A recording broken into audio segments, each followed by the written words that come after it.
जय गुरुदेव। और दोस्तों, मेरे चैनल सिद्ध सावर मंत्र में आपका एक बार फिर से हार्दिक स्वागत है। और देखिए, आज मैं आपके सामने जो वीडियो लेकर के आया हूँ, इस वीडियो के माध्यम से आपको बहुत ही एक ज्ञान की बात मैं आज आपको बताने वाला हूँ। और ये वीडियो आपके लिए बहुत ज़्यादा महत्वपूर्ण भी है। आपने नाम सुना होगा काली, महाकाली, लेकिन बहुत से लोग यही मानते हैं कि वही काली है, वही महाकाली है।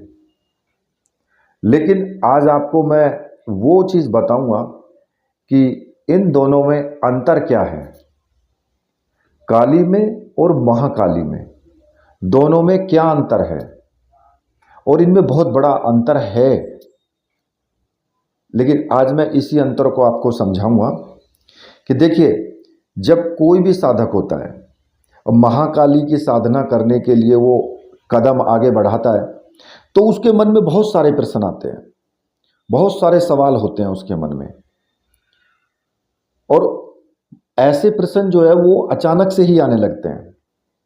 और महाकाली की जो साधना है उनसे संबंधित, कि भाई जैसे कि तंत्रोक्त साधना है, या साबर मंत्र से साधना है, या अघोर मंत्र से साधना है, ऐसे मंत्र जो है उन साधकों के सामने बहुत सारे होते हैं। ऐसे बहुत से विद्वान भी होते हैं, परंतु उसे ये समझ नहीं आता कि अब उसके लिए कौन सा मंत्र करना सही है या कौन सा मंत्र से साधना करना सही नहीं है। परंतु क्या आप सभी ने ये सोचा है कि शक्तियों का जो प्रभाव है और उनका जो कार्य है उनके नाम के ही अनुरूप होता है, जबकि एक ही शक्ति का अलग अलग नाम से उसका जो जन्म है वो अलग अलग नाम से वो सबके सामने पेश होती है।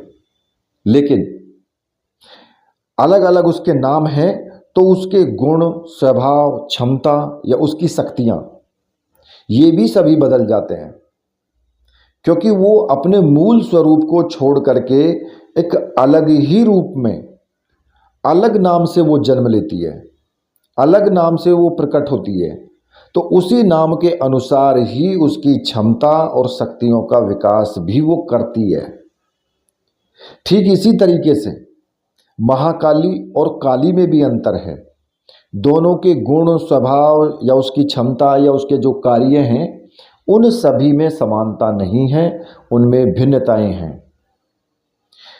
ये सभी रूप जो है महामाया आदि शक्ति के ही उग्र स्वरूप हैं ये, और जिन्हें आदि शक्ति की जो नित्य जो कलाएं हैं वो कहा गया है।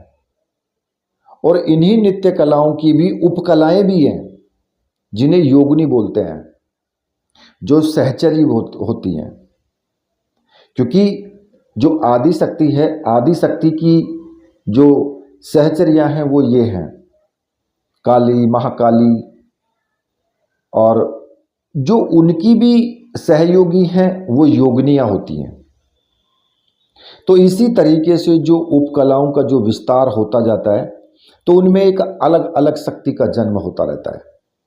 और जब साधक इनमें से किसी भी एक कला को सिद्ध करता है या उसका भेदन करता है, तो अंत में वो सभी कलाएं एक ही रूप धारण कर लेती हैं, जिसे महामाया, महाशक्ति, आदि शक्ति कहा गया है। और इसी तरीके से कलाओं को भी आदि शक्ति अपने अंदर समेट करके अपने वास्तविक रूप को जो प्रकट करती है। और जब आदि शक्ति इन्हीं स्वरूपों का, पूरे स्वरूप का विस्तार करती है, तो इन्हीं कलाओं के द्वारा ही वो अपने स्वरूप का विस्तार को आगे बढ़ाती है। और उनके नाम और रूपों में जब वो प्रकट होती है, तो उनके अलग अलग क्षमताएं होती हैं, अलग अलग उनके गुण होते हैं, अलग अलग उनके स्वभाव होते हैं। हालांकि ये एक बहुत गूढ़ विषय है ये, इसे ना तो सरलता से समझा जा सकता है और ना ही सरलता से इसको समझाया जा सकता है। परंतु हम इसमें जो है काली और महाकाली के अंतर थोड़ा सा हम आपको समझा पाएंगे इस चीज़ को। जो मैं आपको समझाऊंगा वो थोड़ा सा आपको समझा दूंगा। पहले हम बात करेंगे महाकाली के विषय में। देखिए, महाकाली के विषय में बहुत सारी ऐसी कहानियां हैं, कथाएं हैं जो हमारे शास्त्रों में भी हैं, जिनमें कहा गया है कि भाई महाकाली से ही सारी सृष्टि का जन्म हुआ है। उन सभी ग्रंथों में कहा गया है कि महाकाली से ही सृष्टि का जन्म हुआ है। और अगर देखें तो विष्णु, महेश या ब्रह्मा का जन्म जो है वो महाकाली से हुआ है। अब इस तथ्य में ये कहाँ तक सही है, इसका प्रमाण देना तो बहुत मुश्किल है, क्योंकि हमारे जितने भी पौराणिक ग्रंथ हैं उनमें अलग अलग तरह की भ्रांतियां हैं, और जिनमें अगर संशोधित उनको पढ़ करके उनका पूरा निचोड़ निकाल करके अगर हम उसको संशोधन करके देखें भी तो ये इस तथ्य को निकालना बेहद मुश्किल हो जाएगा, निकल ही नहीं पाएगा ये। क्यों? क्योंकि वहीं एक और अगर हम देखें कि भाई महाशिव पुराण पढ़ते हैं तो उसमें सबकी उत्पत्ति का जो कारक है वो शिव जी को बताया गया है कि भगवान शिव की से ही सबकी उत्पत्ति हुई है। अगर वहीं हम विष्णु पुराण पढ़ें तो उसमें बताया गया है कि भगवान विष्णु से ही सभी की उत्पत्ति हुई है। वही जो है भगवान विष्णु ही सबके उत्पत्ति के कारक हैं। और अगर देवी महाभागवत पुराण पढ़ें तो सभी की उत्पत्ति का कारक देवी को बताया गया है कि भाई सबकी उत्पत्ति देवी से हुई है। अब यहां पर तो भ्रांतियां तो अपने आप ही आएंगी, क्योंकि उत्पत्ति के तीन तीन कारक हो गए, तीन तीन कि भाई ब्रह्मा जी से भी उत्पत्ति, विष्णु जी से भी उत्पत्ति और माँ आदि भवानी से भी उत्पत्ति। अब हम किस तथ्य को सत्य मानेंगे बताओ?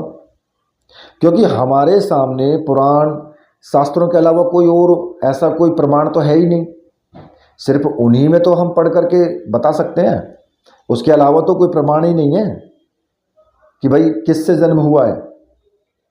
और अगर हम सामान्य तरीके से देखें तो आप देख सकते हैं कि दो व्यक्तियों के मिलने से तीसरे का जन्म होता है, उसकी उत्पत्ति होती है। इसका सीधा सा मतलब है कि किसी भी व्यक्ति के जन्म लेने के लिए स्त्री और पुरुष दो का होना बेहद आवश्यक है। जब दोनों में संभोग होगा तो स्त्री गर्भ धारण करेगी, गर्भ में से एक नवीन सृष्टि की उत्पत्ति होती है, यानी कि नए बच्चे का जन्म होता है, नए जीव की उत्पत्ति होगी। प्रत्येक जीव की उत्पत्ति का रहस्य भी यही है, और प्रत्येक शक्ति की उत्पत्ति का सार भी यही है। महाकाली की जो उत्पत्ति है, माँ भगवती को जब क्रोध आया तब उनका जो मुख था और शरीर था वो काला पड़ गया, जिसके बारे में हम आगे मैं आपको बताऊंगा। परंतु अभी यहाँ पर मैं आपको बता रहा हूँ कि महाकाली और काली में अंतर क्या है, ये जानना बहुत आवश्यक है।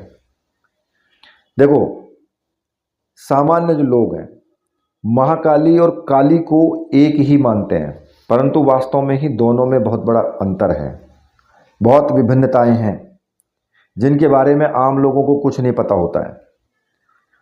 आज मैं इसी विषय पर पूरे रहस्य को बताऊंगा मैं आप लोगों को, कि ताकि तुम सभी लोगों को इन दोनों को महत्व को आप समझ सकें, क्योंकि दोनों का गुण, प्रभाव और शक्ति अलग अलग हैं और दोनों के स्वरूप में भी अंतर है।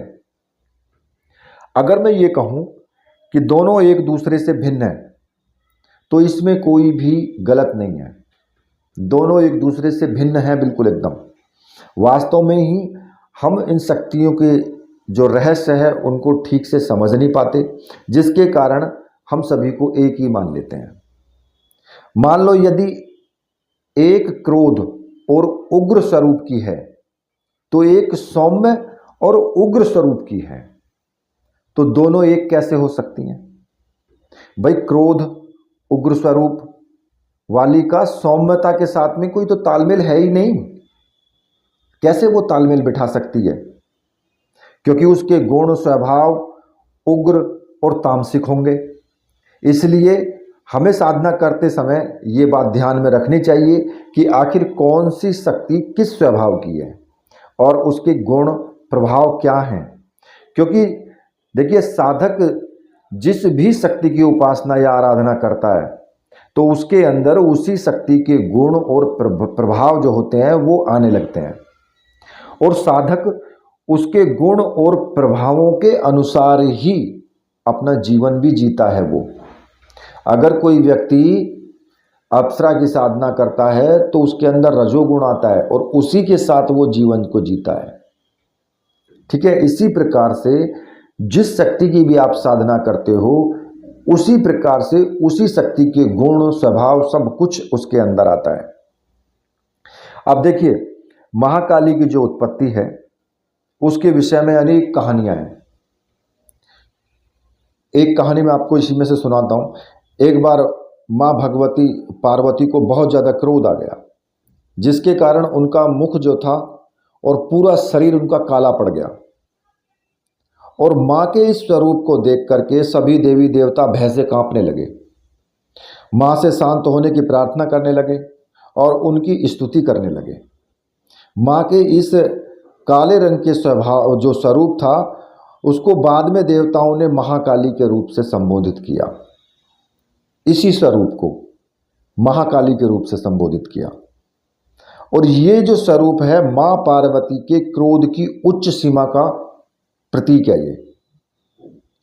और जब उनका क्रोध बहुत ज़्यादा बढ़ जाता है तो वे अपने इस उग्र प्रचंड रूप में वो प्रकट हो जाती हैं।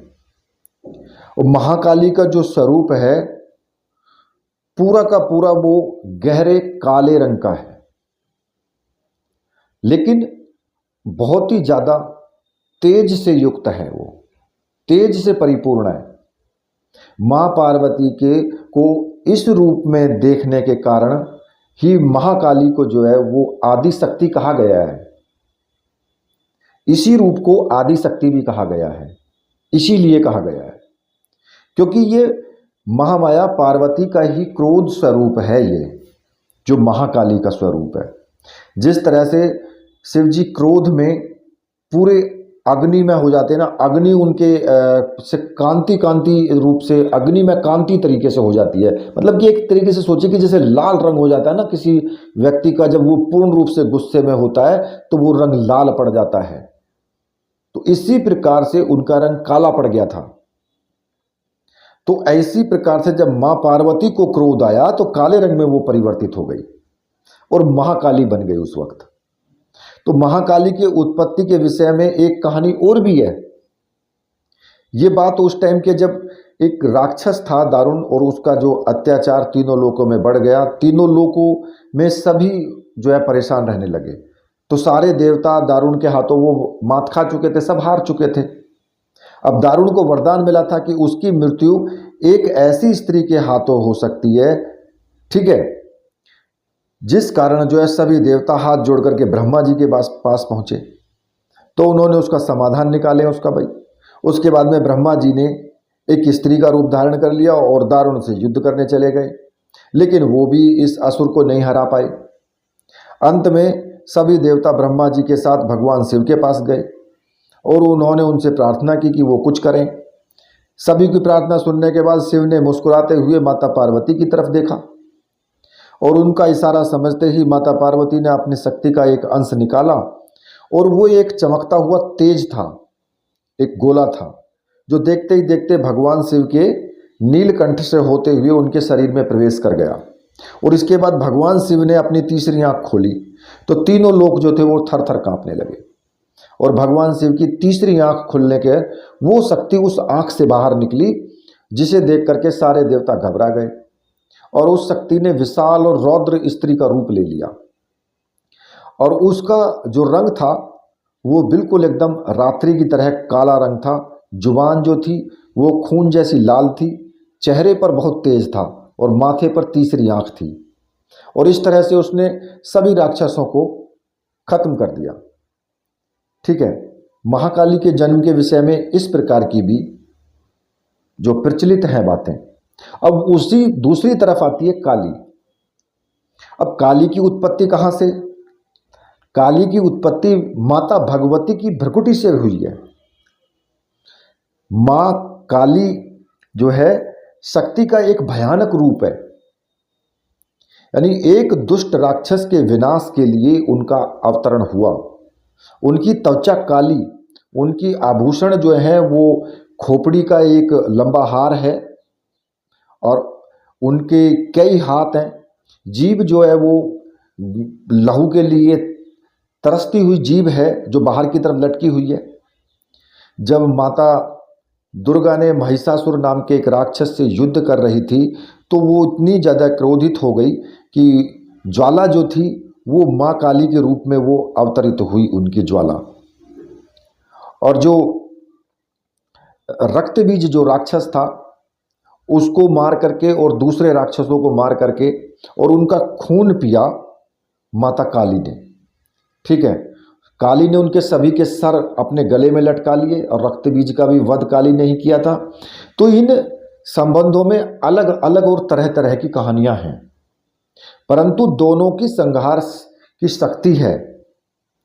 शक्तियां जो दोनों की है वो संहार की ही है, मतलब कि संहारक के रूप में है दोनों। लेकिन फर्क सिर्फ इतना है कि महाकाली का रूप जो है वो संहारक तो साथ साथ सौम्यता है, लेकिन यहां काली जो है वो तामसिक है, उग्र है। अब इनमें विभिन्नताएं मैं आपको बता देता हूं।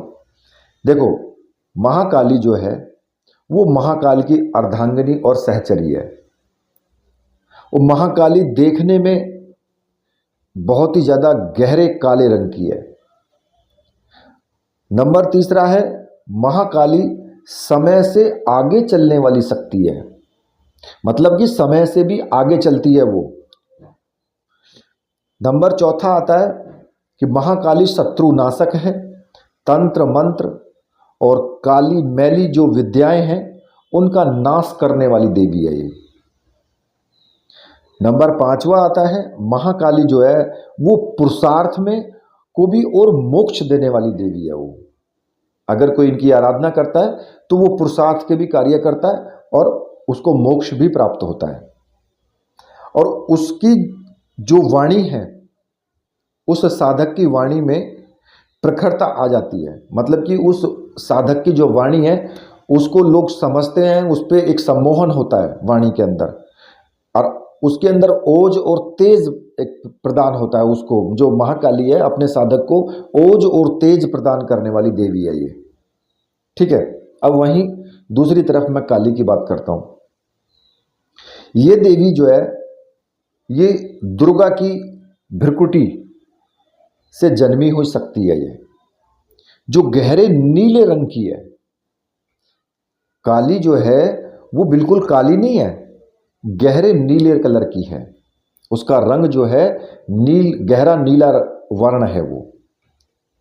नंबर दूसरा आता है, ये जो है तंत्र मंत्र जादू टोने सबका नाश करती है, शत्रु का विनाश करती है ये।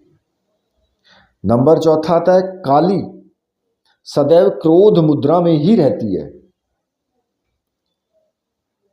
अगला नंबर आता है, इसे रक्तपान करना यानी कि खून पीना सबसे अधिक प्रिय है।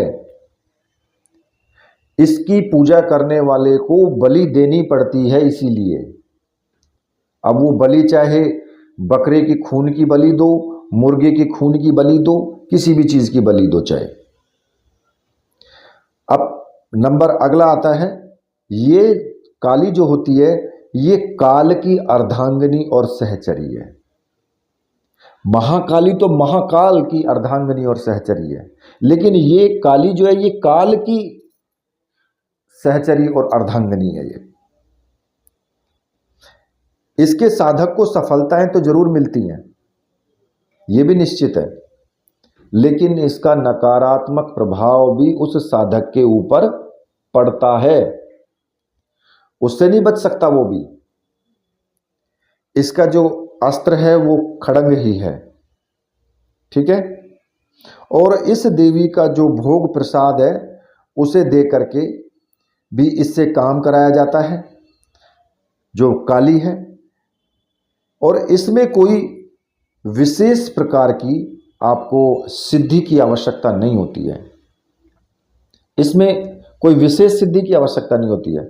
इसमें आप उसको बलि दे करके, उसको कुछ भी, उसको खाना पीना करके उसका और उससे काम कराया जाता है, और ये शमशान के अंदर ही होता है। कुछ मंत्रों का जाप करोगे, उसको बलि दोगे और अपना काम कहोगे, वो आपका काम करेगी। ठीक है। तो इस प्रकार से काली के अंदर और महाकाली के अंदर ये अंतर होता है। इस अंतर को समझना बहुत जरूरी है। अगर आपको सभी प्रकार से सही सही दृष्टि में अगर देखा जाए तो आपको महाकाली की साधना करनी चाहिए, जिससे आपको मोक्ष की प्राप्ति भी होगी, भोग और मोक्ष दोनों चीजें मिलती हैं। यहां आपको अगर काली की साधना करते हो तो यहां आपको सिर्फ और सिर्फ किसी का बुरा ही करना होता है, क्योंकि शमशान में अगर आप किसी को बलि दोगे, बलि देने के बाद काम करोगे, काम के लिए बोलोगे, वो ये तो कहोगे नहीं कि मेरे दुश्मन को लड़का पैदा हो जाए, यही कहोगे कि दुश्मन के सारे ही मर जाएं। तो इसलिए होगा क्या कि सिर्फ आप कुछ भी पुरुषार्थ नहीं कर पाएंगे, सिर्फ पाप ही कमाएंगे। खैर, वो तो प्रत्येक की अपनी अपनी इच्छा होती है, अपने अपने विचार होते हैं कि कौन क्या करना चाहता है, क्या पाना चाहता है। ये मैंने आपको पूरा इसका अंतर समझा दिया है। आगे मैं साधना भी दूंगा महाकाली की, और साबर मंत्र से भी दूंगा और दूसरे मंत्रों से भी दूंगा। तब तक के लिए इस वीडियो को मैं यहीं पर समाप्त करता हूं। तो मेरे साथ बोलिए, बोलिए वीर बजरंगबली हनुमान जी महाराज की जय। बोलिए मेरे परमहंस गुरुदेव की जय।